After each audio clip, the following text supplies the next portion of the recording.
cette fête de la pomme, eh bien, c'est la deuxième que nous faisons en tant que Claxabo. L'idée est venue du fait qu'on avait beaucoup de pommes dans la région. On veut faire vivre les traditions, mais les traditions, c'est aussi des traditions de terroir. Donc on a voulu faire vivre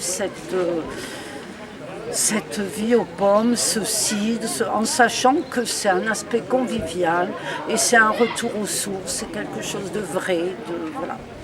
Donc tout le groupe était d'accord pour faire une fête de la pomme et tout le monde se mobilise vraiment dans ce jus de pomme. Après on va en faire du cidre et s'il en reste, ce sera notre cidre pour boire pendant nos répétitions, enfin à la fin de nos répétitions bien sûr. Hein. Donc pour nous ça fait partie de notre vie de groupe ce cidre-là, ce qui aussi explique pourquoi cette fête de la pomme. Quoi. Cette année on a eu une idée un petit peu originale. On s'est dit on va essayer de trouver quelqu'un pour nous faire du boudin. Parce que dans nos campagnes, ça allait en même temps. Hein. Les pommes, le boudin, ça se marie bien. Voilà. Donc on a voulu faire un attrait supplémentaire et c'était aussi du terroir. On tue le cochon, on fait du boudin et dans les villages, ça réunissait tout le village. Il y avait un aspect convivial autour de la pomme.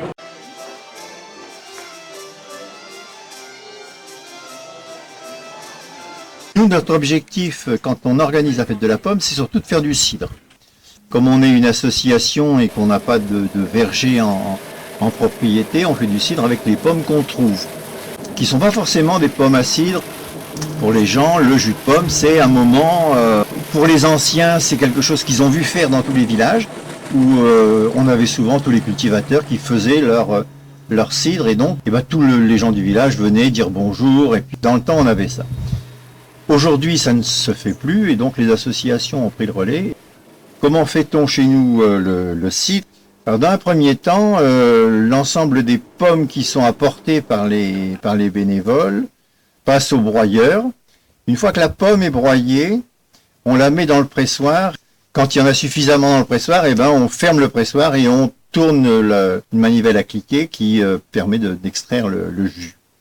Qu'est-ce qu'on fait de ce jus? On a dit qu'on le vendait comme jus de pomme le jour de la fête de la pomme, mais quand il nous en reste, et en règle générale il nous en reste à peu près 300 ou 400 litres, ces 300 ou 400 litres, on va les mettre à bouillir.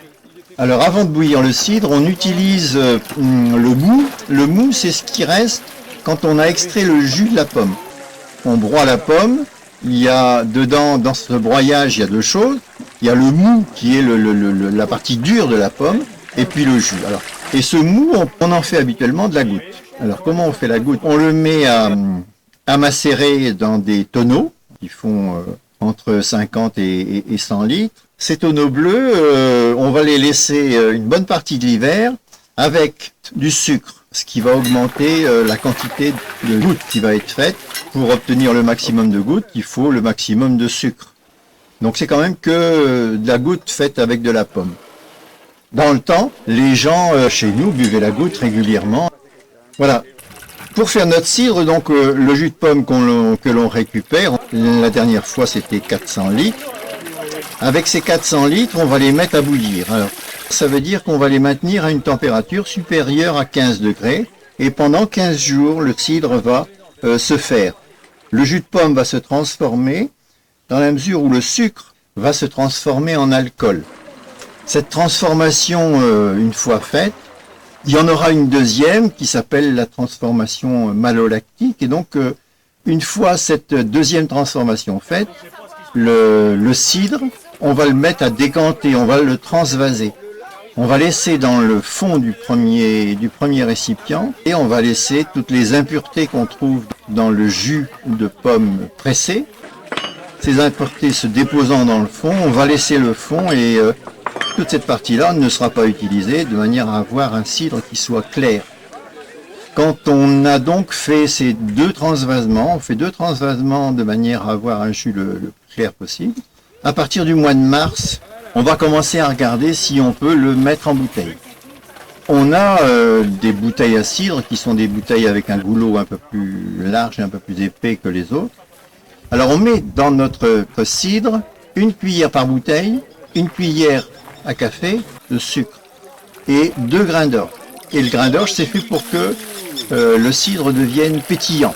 Ça veut dire que quand le cidre est fait, quand il sera mis en bouteille, il risque, quand on va le déboucher, de pétiller, et donc de sortir un peu de la bouteille quand on va enlever le bouchon. Alors on met pas de bouchon, nous on met des capsules. La dernière fois qu'on a fait du cidre, on a eu à peu près 300 bouteilles. Alors ces 300 bouteilles, on va les boire à l'occasion de nos manifestations. Ça permet d'avoir un moment de convivialité, mais ça permet aussi, avec la fête de la pomme, d'avoir un esprit de corps au niveau de la structure associative.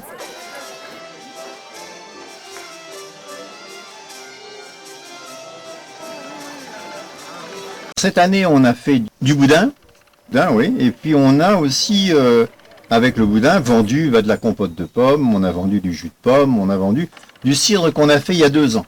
Alors,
encore? Oui.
partez pour une demi-heure.